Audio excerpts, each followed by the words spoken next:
Hello and welcome to Dish Shelved with Adam White.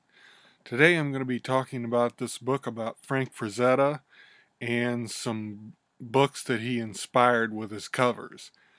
Uh, the first thing I did was I got this Fantastic Worlds of Frank Frazetta. It's edited by Diane Hanson, I believe. I can't read worth anything from this distance, but um, it's an art book and it has some text in it and talks about the different eras of his career, and it has lots of his covers and drawings, and uh, just is a really interesting book. Now there is a version of this that's like a coffee table size book with nice big pictures, but it's like $200. This one I got off Amazon for 20. It's a smaller version, but it was, so the price was right, but it was really, I was really glad I got it because I mean you can see his work in all its detail in here just fine, and I mean he just, I mean it shows some of his comic work that was early on in his career, and Ghost Rider cover there. See if I can find. But I mean, he just brilliant, brilliant artist, and he has such wonderful, wonderful paintings, and they were done as illustrations mostly for book covers, and this one is really nice. But I mean, he just some creepy ones, but he just did tons of covers, and he did Tarzan and Conan and uh, just all sorts of stuff. Um, the one thing that he did that was probably his best known piece was this, The Death Dealer. And he did that for a Molly Hatchet uh, album cover for music. And this is what he came up with, which is just freaking awesome. And it was their album cover. And it became so popular that, excuse me, I'm a little under the weather. Uh, it became so popular that several army units uh, took it on as their like battle standard, and they even had a statue made of it at one at one army base. And I mean that's shows the power uh, of this one painting, and how it went from being an album cover to just going crazy and everybody loving it. And I know the original sold for, I think, millions of dollars.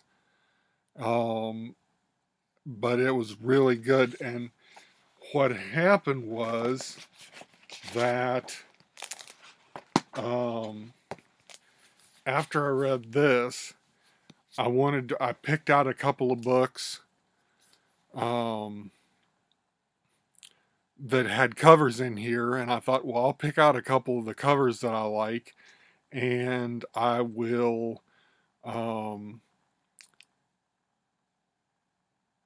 I will read those books. And I found two that I liked, but before I get into that, I want to talk about this, which is Frank Frazetta's Death Dealer by James Silkey, and it was in, it was a novel series inspired by the Death Dealer painting. And so then Frazetta did four more awesome covers for those. This book is kind of the origin of the Death Dealer, and he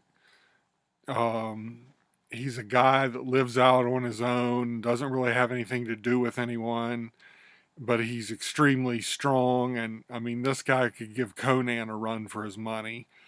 I mean, this guy is tough.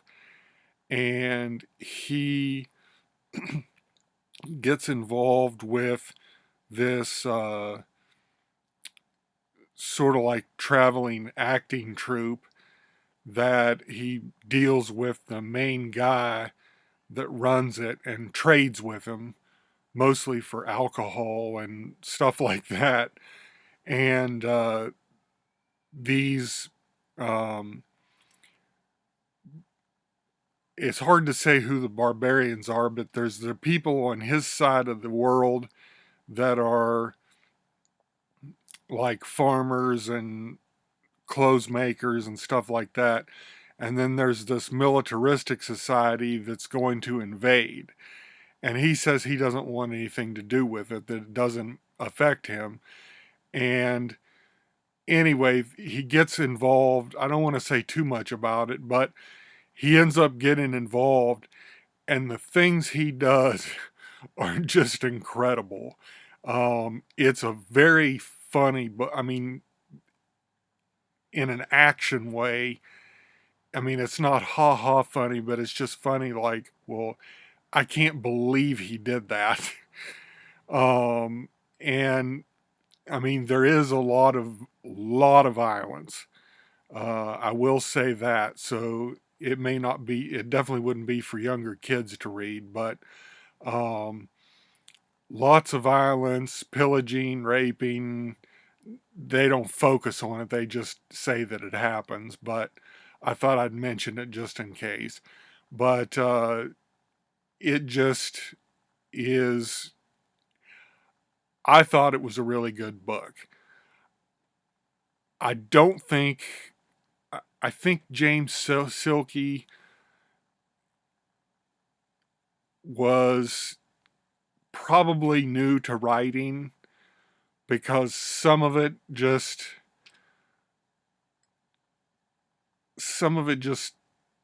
kind of spoke of first time writing. And I don't know, I could be completely wrong. I don't know if he wrote anything else first or not, but um, I had some issues with some of the writing, but his action sequences were awesome. And overall, I thought the book was really good. So I do highly recommend it. This one's called The Prisoner of the Horned Helmet, and they've got the original Death Dealer painting on the back. And it's about Gath of Ball is his name. And it's a really good book. I really enjoyed it. It's a series of 4, so of course, I had to get the other ones. So this is the second one, The Lord of Destruction. Looking forward to reading that. This is book 3, Tooth and Claw. Another great Frazetta cover. And this all came out of that one painting. And then the fourth one, Plague of Knives. Now I got all these off eBay. They're not in print. These are all first editions, and they were all actually in pretty good condition, with the exception of the first one.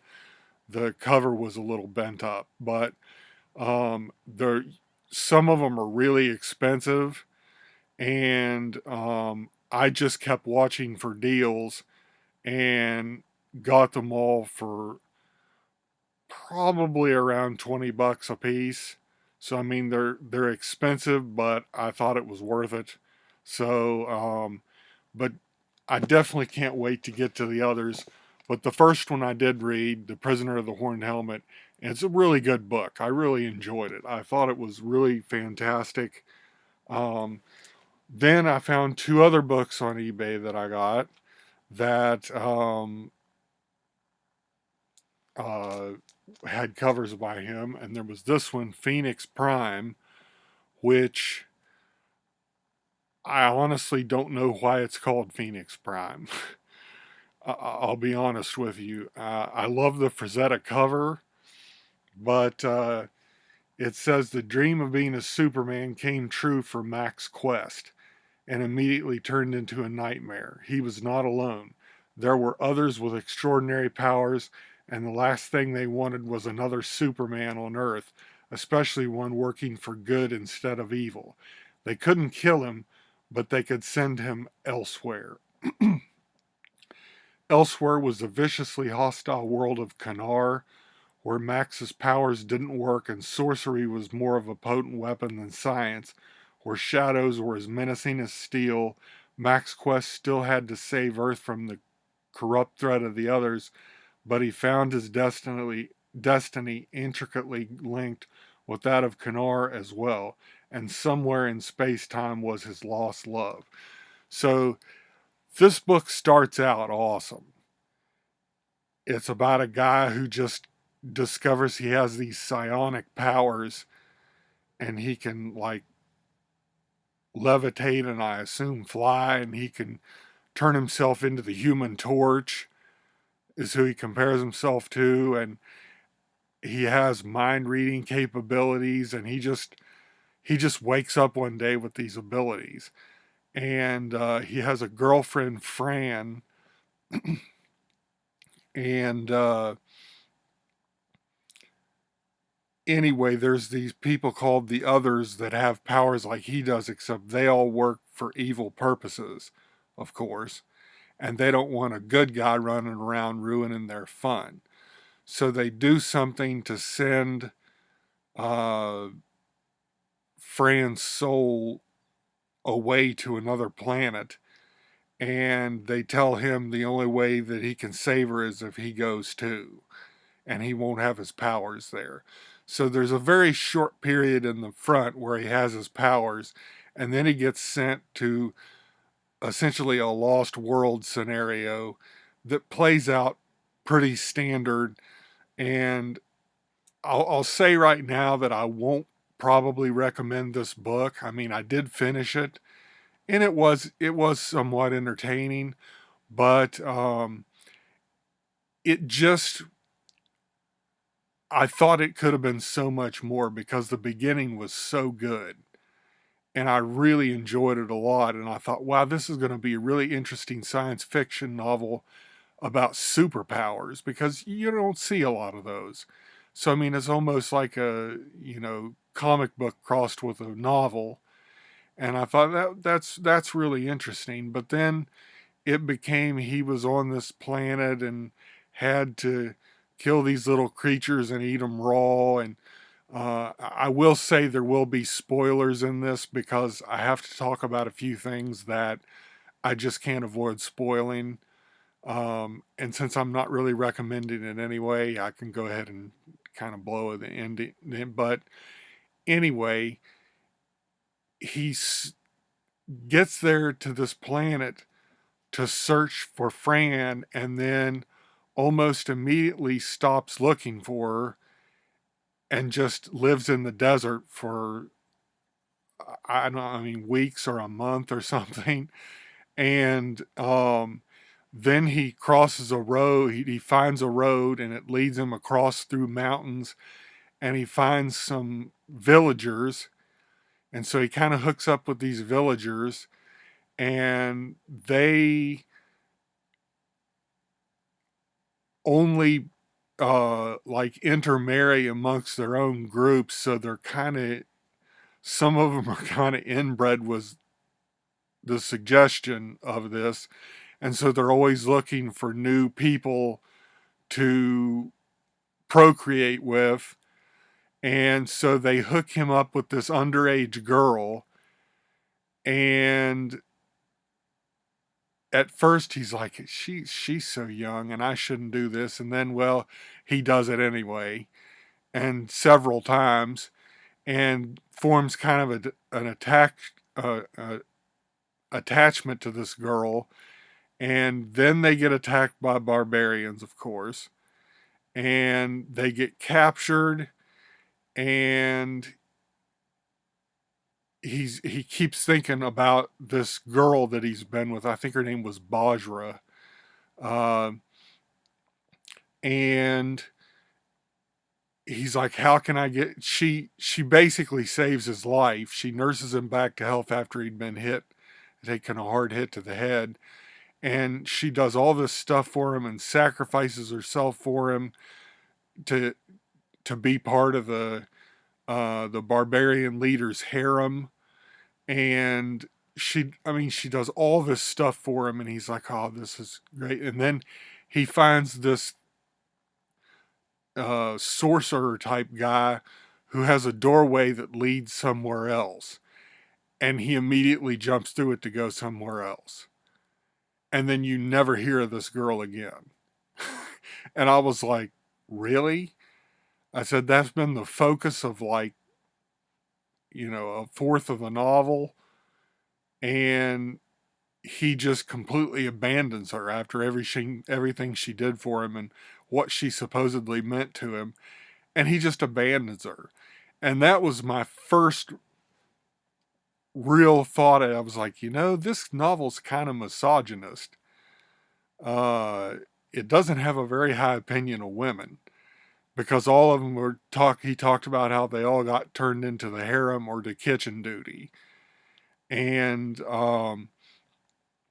then he eventually catches up with Fran. He goes through a few other places first, but when he finds her, she talks about how she was raped multiple times and just treated absolutely horrifically. But then she's like, but I kind of expect that to happen. It's okay. And I'm like, really? I don't think so. Someone that's had that happen to them and got taken to another world when they didn't know any kind of stuff like that existed, and then were raped repeatedly, she's not going to be okay. And she's not going to just laugh it off like that. And I thought that was really misogynist, which is why I'm ruining what happens in this book, because I don't recommend it. But um, it just, there was lots of stuff like that. And then he finally gets back to face the others, and it was like Ted White found, if that is who this is. I meant to check and see if it was a pseudonym or not, but I forgot to look it up. But he goes back to face the others, and it's like Ted White hit his page count and was like, well, I don't really have to do anymore because I hit my page count. So, like, everything that happens between the others is just suggested within a few pages. And he's like, yeah, well, he beat them. Well, what did he do? And I'm just like, it was really disappointing, because I was looking forward. It ends in a real interesting way, but it's just not worth it for all the stuff that's wrong with this book. And I can't recommend it, which again is why I spoiled it, but it didn't have a very high opinion of women. It treated them as disposable. I really didn't particularly care for that. And like I said, the majority of the novel was just kind of a lost world kind of civilization.